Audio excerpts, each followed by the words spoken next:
ഇപ്പോൾ ഇപ്പോഴുള്ളൊരു ട്രെൻഡാണല്ലോ റോബോട്ടിക്സ്. ഇപ്പോൾ ഡോക്ടർ മുകിൽ കുറച്ചും കൂടി അഡ്വാൻസ്ഡ് റോബോട്ടിക്സിൽ ട്രെയിൻ ചെയ്യാൻ കൊറിയയിലൊക്കെ പോയി.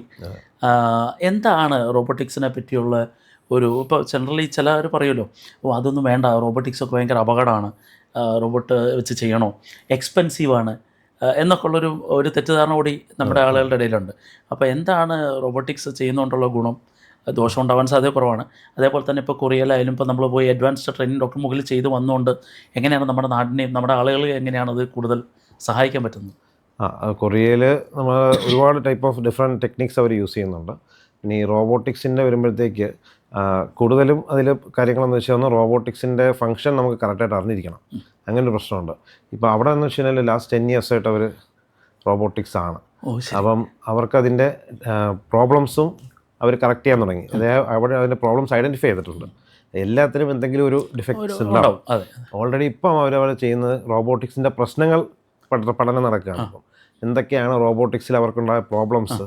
അപ്പം റോബോട്ടിക് പ്രോബ്ലം ഫ്രീ അല്ല, അത് കറക്റ്റായിട്ട് അസസ് ചെയ്തിട്ടില്ലെങ്കിൽ പ്രോബ്ലംസ്.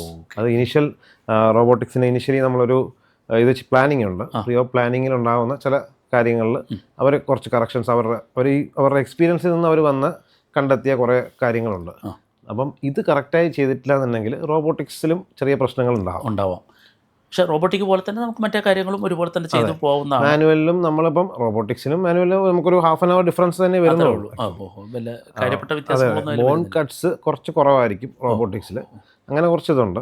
പിന്നെ എക്സ്പെൻസീവ് ആണ്. നമ്മുടെ നാട്ടിലിപ്പം റോബോട്ടിക്സ് എക്സ്പെൻസീവ് ആണ്. അങ്ങനൊരു പ്രോബ്ലം ഉണ്ട്. പിന്നെ ഇൻഷുറൻസ് കവറേജും ഇപ്പോൾ ഫുള്ളായിട്ട് കിട്ടുന്നില്ല എന്നുള്ളൊരു പ്രോബ്ലം റോബോട്ടിക്സിനുണ്ട്. അതാണ് നമ്മുടെ നാട്ടിൻ്റെ ഒരു പ്രശ്നം.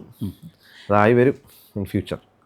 എന്നാലും ഒരു സാധാരണക്കാരന് ഇപ്പം നമ്മൾ വളരെ റേറ്റ് കുറച്ച് നമ്മൾ ചെയ്തു കൊടുക്കുന്നുണ്ട് അല്ലേ ഡോക്ടർ മുകിലിന്? അതുപോലെ തന്നെ നമ്മുടെ കുറച്ചും കൂടി ഒരു CSRൻ്റെ പ്ലാനായിട്ട് നമ്മൾ കുറേ ചീപ്പായിട്ടും നമ്മൾ ചെയ്തു കൊടുക്കുന്നുണ്ട്. അപ്പോൾ എനിക്ക് തോന്നുന്നു റോബോട്ടിക്സ് അടുത്തൊരു യുഗത്തിലേക്ക് വരട്ടെ, എല്ലാവരും റോബോട്ടിക്സിലേക്ക് വരട്ടെ, പ്രശ്നങ്ങളൊക്കെ ഒന്ന് കണ്ടുപിടിച്ച് ശരിയാക്കി. മാനുവലിൽ നല്ലൊരു തറോ നോളജ് ഉണ്ടെങ്കിലേ നമുക്ക് റോബോട്ടിക്സിൽ ചെയ്യാൻ പറ്റുള്ളൂ. കാരണം റോബോട്ടിക്സിൽ കുറച്ച് മിസ്റ്റേക്സ്, റോബോട്ടിൻ്റെ സൈഡിൽ മിസ്റ്റേക്സ് ഫ്രീ ഒന്നുമല്ല. അപ്പോൾ അതിൽ ഉണ്ടാകുന്ന കുറച്ച് കാര്യങ്ങൾ നമ്മൾ അത് ഡീൽ ചെയ്യേണ്ടി വരും.